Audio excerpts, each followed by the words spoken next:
Са най-лудите съседки. О, Ванинче! О, Райче! Седни, че трябва да си поговорим нещо. Добре. Мила, Да. кажи на децата ти да спредадат в нашия двор и да ни мачкат тревата, защото току-що съм я отрязала. А ти кажи на мъжа си да не бъде толкова откачен. Все ми слага червен чорап в пералнята и все дрехите ми са бойдисо. А твоя мъж какво прави по цял вечер от дома?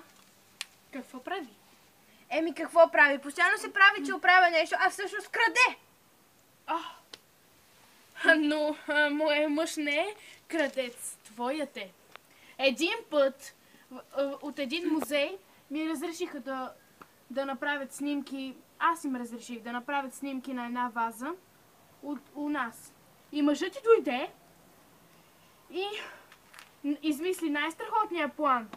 Изкара всички навън, той открадна вазата. После всички влязохме и видяхме вазата, че я няма. Но това е невъзможно, това не е било моя мъж, бил е твоя.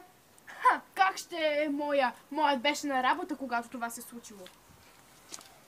Дано буря да падне на главата ти и тя да се Смъкни на земята. Дано охлюб да те сграбчи и дано дракон с остри си ногти да те разкъса на парчета. Дано когато видиш жаба да ти се изкрачи на лицето и цялата да станеш пъпкава.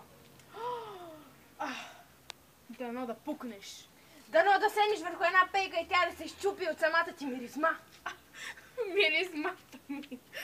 А ти дано да станеш 100 килограма. А теб дано те пусне камион. А теб дано. Дано. Остави. Дано. Имам още нещо да ти кажа. Какво? Кажи на мъжа ти да спре да ляга в леглото ми. Това беше от нас. Надявам се да ви хареса. И не ни хейтвайте, защото това не е за първи път. До скоро! До скоро.